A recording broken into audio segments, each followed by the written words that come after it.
जय हिंद दोस्तों, कैसे हैं आप सभी। आशा करता हूं बहुत ही अच्छे होंगे। आज का जो सेट है या रेलवे ग्रुप डी में बार बार पूछे जाने वाले जीके जीएस के सबसे महत्वपूर्ण 20 प्रश्नों पर आधारित है। इन्हें पढ़ना आपकी तैयारी को मजबूत करेगा। तो चलिए वीडियो की शुरुआत करते हैं और हाँ, वीडियो के अंत में फीडबैक जरूर दीजिएगा। देखते हैं पहला क्वेश्चन क्या पूछा है आपसे। पहला क्वेश्चन जो पूछा है वह पूछा है 1964 में जवाहरलाल नेहरू की मृत्यु के बाद भारत के कार्यवाहक प्रधानमंत्री कौन बने। आपसे पूछा है कि 1964 में जवाहरलाल नेहरू जी के मृत्यु के बाद भारत के कार्यवाहक प्रधानमंत्री कौन बने, बताइए राइट आंसर क्या हो जाएगा। राइट आंसर कमेंट बॉक्स में लिख दीजिए। राइट आंसर जो हो जाएगा वो हो जाएगा ऑप्शन डी, गुलजारी लाल नंदा इस प्रश्न का राइट आंसर हो जाएगा। जवाहरलाल नेहरू जी का जो निधन हुआ था वह हुआ था 27 मई 1964 को। डेट ध्यान रखिए, आपसे पूछ सकता है। तो जवाहरलाल नेहरू जी का निधन हुआ था 27 मई 1964 को हुआ था। इनके मृत्यु के बाद गुलजारी लाल नंदा को कार्यवाहक प्रधानमंत्री नियुक्त किया गया। नंदा जी 2 बार कार्यवाहक प्रधानमंत्री बने, यह भी ध्यान रखिएगा।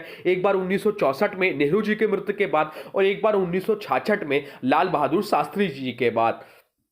अब चलते हैं अगले प्रश्न की ओर, देखते हैं अगला प्रश्न क्या पूछा है आपसे। अगला प्रश्न पूछा है ऑस्कर 2025 में सर्वाधिक पुरस्कार जीतने वाली फिल्म कौन सी थी। आपसे पूछा है कि ऑस्कर 2025 में सर्वाधिक पुरस्कार जीतने वाली फिल्म कौन सी थी, बताइए राइट आंसर क्या हो जाएगा। राइट आंसर जो हो जाएगा वो हो जाएगा ऑप्शन ए, अनोरा इस प्रश्न का राइट आंसर हो जाएगा। अनोरा जो है ऑस्कर 2025 में सर्वाधिक पुरस्कार जीतने वाली फिल्म थी। इसका ऑस्कर बात हो यहां हो रही ऑस्कर पुरस्कार की, तो ऑस्कर पुरस्कार का जो आयोजन हुआ था वो 9 मार्च 2025 को हुआ था। मेजबान थे इसके जिमी किमेल। सर्वश्रेष्ठ फिल्म कौन चुनी गई? सर्वश्रेष्ठ फिल्म जो थी अनोरा थी। सबसे अधिक पुरस्कार भी अनोरा ने जीता, कुल 5 पुरस्कार। सर्वश्रेष्ठ निदेशक किसे मिला? तो सर्वश्रेष्ठ निदेशक का अवार्ड सान बेकर को मिला फिल्म अनोरा के लिए, और सर्वश्रेष्ठ अभिनेता का अवार्ड एंड्रू स्कॉट को मिला फिल्म स्ट्रेंजर्स के लिए। अब चलते हैं अगले प्रश्न की ओर, देखते हैं अगला प्रश्न क्या पूछा है आपसे। अगला प्रश्न जो पूछा है वह पूछा है 2025 में भारत के 26वें मुख्य चुनाव आयुक्त के रूप में किन्हें नियुक्त किया गया है। आपसे पूछा है कि 2025 में भारत के 26वें मुख्य चुनाव आयुक्त के रूप में किन्हें नियुक्त किया गया है, बताइए राइट आंसर क्या हो जाएगा। राइट आंसर जो हो जाएगा वो हो जाएगा ऑप्शन डी, श्री ज्ञानेश कुमार इस प्रश्न का राइट आंसर हो जाएगा। श्री ज्ञानेश कुमार को 19 फरवरी 2025 को भारत के 26वें मुख्य चुनाव आयुक्त बने।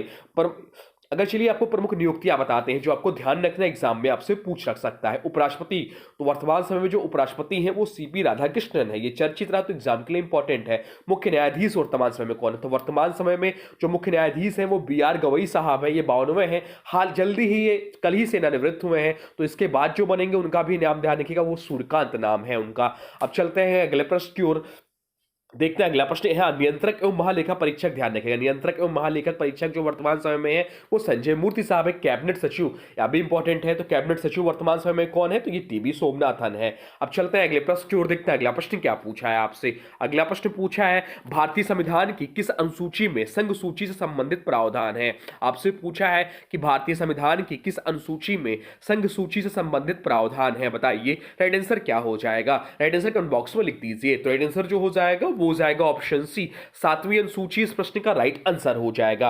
भारतीय संविधान की 7वीं अनुसूची में 3 सूचियां दी गई हैं। कौन कौन सी? तो संघ सूची जिस पर केवल संसद कानून बना सकती है, राज्य सूची जिस पर केवल राज्य विधानमंडल कानून बना सकता है, और समवर्ती सूची जिस पर संसद और राज्य दोनों कानून बना सकते हैं। बाकी विकल्प जो दिए हुए हैं, 4थी अनुसूची तो राज्यसभा में राज्यों की सीटों का आवंटन से संबंधित है। 9वीं अनुसूची भूमि सुधार व अन्य कानूनों को न्यायिक समीक्षा से संरक्षण से संबंधित है। 10वीं अनुसूची दल बदल विरोधी कानून से संबंधित है।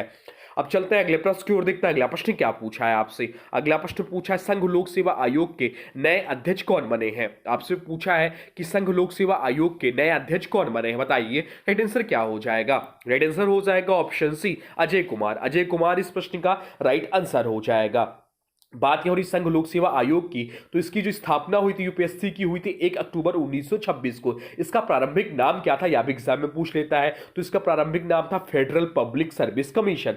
भारतीय संविधान के अनुच्छेद 315 से 323 में यूपीएससी का प्रावधान है। यूपीएससी का मुख्यालय कहाँ है? तो यूपीएससी का जो मुख्यालय वो नई दिल्ली में है। वर्तमान अध्यक्ष हो जाते हैं अजय कुमार। इनके सदस्यों और अध्यक्ष कार्यकाल जो होता है 6 वर्ष या 65 वर्ष की आयु, जो भी पहले हो। अब चलते हैं अगले प्रश्न की ओर, देखते हैं अगला प्रश्न क्या पूछा पूछा है आपसे। अगला प्रश्न पूछा है हाल ही में भारत के 15वें उपराष्ट्रपति के रूप में किसे चुना गया है। आपसे पूछा कि हाल ही में भारत के 15वें उपराष्ट्रपति के रूप में किसे चुना गया है। चलिए बताइए राइट आंसर क्या हो जाएगा।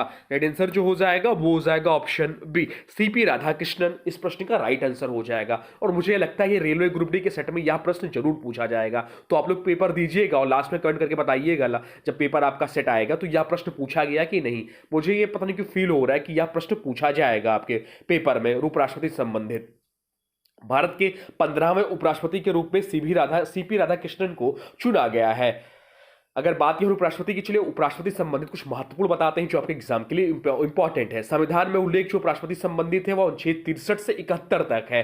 भारत का दूसरा सर्वोच्च संवैधानिक पद है राष्ट्रपति के बाद। राज्यसभा के प्रदेश सभापति होते हैं उपराष्ट्रपति। इनका चुनाव जो होता है निर्वाचन मंडल द्वारा सांसदों लोकसभा राज्यसभा परंतु राज्य विधानसभाएं शामिल नहीं होती। इनका कार्यकाल जो होता है 5 वर्ष का होता है। योग्यता जो इसके लिए होनी चाहिए वह भारत का नागरिक, न्यूनतम आयु 35 वर्ष, राज्यसभा का सदस्य बनने की योग्यता हो। शपथ कौन तो राष्ट्रपति द्वारा दिलाई जाती है। प्रथम उपराष्ट्रपति कौन थे, तो प्रथम उपराष्ट्रपति जो थे वो डॉक्टर सर्वपल्ली राधाकृष्णन थे। तो ये सब इंपॉर्टेंट है, यहां से आपसे एग्जाम में क्वेश्चन बन सकता है। अब चलते हैं अगले प्रश्न की ओर, देखते हैं अगला प्रश्न क्या पूछा है आपसे। अगला प्रश्न पूछा है स्वीडन की संसद का नाम क्या है। आपसे पूछा है कि स्वीडन की संसद का नाम क्या है, बताइए राइट आंसर क्या हो जाएगा। राइट आंसर जो हो जाएगा वो हो जाएगा ऑप्शन रिक्सडाग इस प्रश्न का राइट आंसर हो जाएगा। स्वीडन की संसद को रिक्सडाग कहा जाता है। बाकी विकल्पों की बात करें तो फेडरल असेंबली या स्विट्जरलैंड की संसद है, कांग्रेस या अमेरिका की संसद है, पार्लियामेंट या सामान्य शब्द है, लेकिन ब्रिटेन की संसद का नाम विशेष रूप से पार्लियामेंट। चलिए प्रमुख देशों की संसद का नाम बताते हैं। भारत को संसद ही कहा जाता है, पार्लियामेंट कहा जाता है। अमेरिका के संसद को कांग्रेस कहा जाता है, ब्रिटेन के संसद को पार्लियामेंट कहा जाता है, स्विट्जरलैंड के संसद को फेडरल असेंबली कहा जाता है, स्वीडन के संसद को रिक्सडाग कहा जाता है, जर्मनी के संसद को बुंडेस्टैग कहा जाता है, जापान के संसद को कहा जाता है, फ्रांस की संसद को नेशनल असेंबली कहा जाता है और रूस की संसद का नाम डूमा है। अब चलते हैं अगले प्रश्न की ओर, देखते हैं अगला प्रश्न क्या पूछा है आपसे। अगला प्रश्न पूछा है खेलो इंडिया यूथ गेम्स 2025 का शुभंकर गजसिंह किस दो प्राणियों का संयोजन है। आपसे पूछा है खेलो इंडिया यूथ गेम्स 2025 का शुभंकर गजसिंह किस दो प्राणियों का संयोजन है, बताइए राइट आंसर क्या हो जाएगा। राइट आंसर हो जाएगा ऑप्शन बी, शेर और हाथी का। ऑप्शन बी इस प्रश्न का राइट आंसर हो जाएगा। खेलो इंडिया यूथ गेम्स 2025 की मेजबानी पहली बार बिहार ने की। आयोजन तिथि थी 4 मई 2025 से 15 मई 2025 तक। कुल खेल विधाएं थी 28। प्रतिभागी खिलाड़ियों की संख्या थी 80,000। इसका प्रमुख आयोजन स्थल था पटना, राजगीर, गया, भागलपुर, बेगूसराय 5 शहर। उद्घाटन समारोह का स्थान था पाटलिपुत्र खेल परिसर घटना। पदक तालिका में शीर्ष पर कौन रहा था, पदक तालिका में महाराष्ट्र ने 158 पदक जिसमें 58 स्वर्ण सहित जीतकर पहला स्थान प्राप्त किया। अब चलते हैं अगले प्रश्न की ओर, देखते हैं अगला प्रश्न क्या पूछा है आपसे। अगला प्रश्न जो पूछा है वह पूछा है हिडनबर्ग रेखा किन दो देशों के मध्य स्थित है। आपसे पूछा है कि हिडनबर्ग रेखा जो है किन दो देशों के मध्य स्थित है, बताइए राइट आंसर क्या हो जाएगा। राइट आंसर बॉक्स में लिख दीजिए। तो राइट आंसर जो हो जाएगा वो हो जाएगा ऑप्शन सी, जर्मनी और पोलैंड इस प्रश्न का राइट आंसर हो जाएगा। हिडनबर्ग रेखा जो है वह जर्मनी और पोलैंड के बीच में है। हिडनबर्ग रेखा प्रथम विश्व युद्ध के दौरान जर्मनी ने पश्चिम मोर्चे पर बनाई थी। बाकी विकल्पों की बात करें तो कनाडा और अमेरिका के बीच जो है इनके बीच की सीमा 49वां समांतर कहलाती है। फ्रांस और इंग्लैंड के बीच इनके बीच समुद्र है, डोवर जलडमरूमध, कोई हिडनबर्ग रेखा नहीं। और ब्रिटेन और आयरलैंड इनके बीच की सीमा आयरिश सीमा कहलाती है। अब चलते हैं अगले प्रश्न की ओर, देखते हैं अगला प्रश्न क्या पूछा है आपसे। अगला प्रश्न पूछा है भारत में राष्ट्रीय एकता दिवस 31 अक्टूबर को किसके जन्मदिवस के अवसर पर मनाया जाता है। आपसे पूछा है कि भारत में राष्ट्रीय एकता दिवस 31 अक्टूबर किसके जन्मदिवस के अवसर पर मनाया जाता है, बताइए राइट आंसर क्या हो जाएगा। राइट आंसर कमेंट बॉक्स में लिख दीजिए, बताइए। राइट आंसर जो हो जाएगा वो हो जाएगा ऑप्शन ए। ऑप्शन ए इस प्रश्न का राइट आंसर हो जाएगा, सरदार वल्लभ भाई पटेल। राष्ट्रीय एकता दिवस हर साल 31 अक्टूबर को मनाया जाता है। यह दिन भारत के लौह पुरुष सरदार वल्लभ भाई पटेल की जयंती के अवसर पर मनाया जाता है। सरदार पटेल ने भारत के 562 रियासतों का एकीकरण करके अखंड भारत के निर्माण में महत्वपूर्ण योगदान दिया। गुजरात में स्थित स्टैच्यू ऑफ यूनिटी जो कि 182 मीटर ऊंची प्रतिमा है, ये इनके सम्मान में बनाई गई है। अब चलते हैं अगले प्रश्न की ओर, देखते हैं अगला प्रश्न क्या पूछा है आपसे। अगला प्रश्न पूछा है महिला प्रीमियर लीग 2025 का विजेता कौन बना था। आपसे पूछा कि महिला प्रीमियर लीग 2025 WPL 2025 का विजेता कौन बना है, बताइए राइट आंसर क्या हो जाएगा। राइट आंसर कमेंट बॉक्स में लिख दीजिए। तो राइट आंसर जो हो जाएगा वो हो जाएगा ऑप्शन सी, मुंबई इंडियंस इस प्रश्न का राइट आंसर हो जाएगा।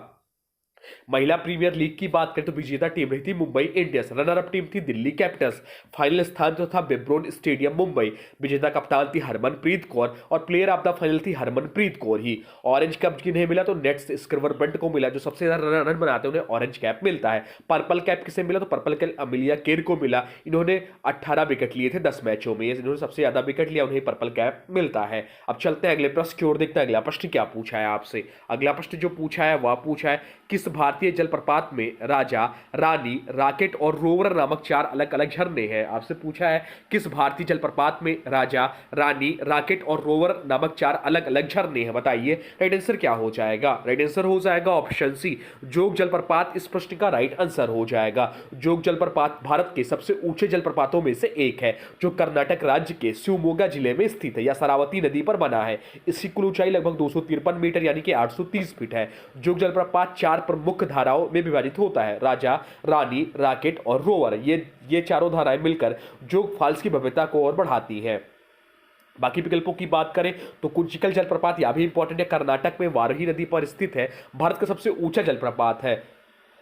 हिरनी जलप्रपात झारखंड में स्थित और दूधसागर जलप्रपात जो है गोवा कर्नाटक सीमा पर मांडवी नदी पर स्थित है। अब चलते हैं अगले प्रश्न की ओर, देखते हैं अगला प्रश्न क्या पूछा है आपसे। अगला प्रश्न जो पूछा है वह पूछा है द्वितीय विश्व युद्ध के समय ब्रिटेन का प्रधानमंत्री कौन था। आपसे पूछा है कि द्वितीय विश्व युद्ध के समय ब्रिटेन का प्रधानमंत्री कौन था, चलिए बताइए राइट आंसर क्या हो जाएगा। राइट आंसर कमेंट बॉक्स में लिख दीजिए। तो राइट आंसर जो हो जाएगा वो हो जाएगा ऑप्शन सी, विंस्टन चर्चिल इस प्रश्न का राइट आंसर हो जाएगा। द्वितीय विश्व युद्ध 1939 से 1945 तक चला, के दौरान ब्रिटिश जो ब्रिटेन के प्रधानमंत्री थे वो विंस्टन चर्चिल थे।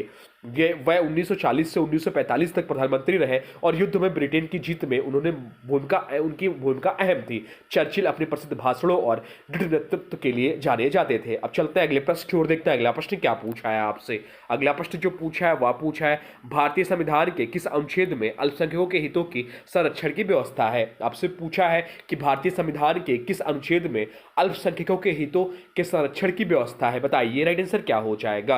राइट आंसर जो हो जाएगा वो हो जाएगा ऑप्शन बी, अनुच्छेद 29 इस प्रश्न का राइट आंसर हो जाएगा। अनुच्छेद 29 अल्पसंख्यकों के हितों के संरक्षण से संबंधित है। यह अनुच्छेद अल्पसंख्यकों को अपनी भाषा, लिपि और संस्कृति को सुरक्षित रखने का अधिकार देता है। बाकी विकल्पों की बात करें तो अनुच्छेद 32 या संवैधानिक उपचार का अधिकार है, अनुच्छेद 19 या भाषण, अभिव्यक्ति, सभा आदि की स्वतंत्रता देता है और अनुच्छेद 14 या समानता के अधिकार से संबंधित है।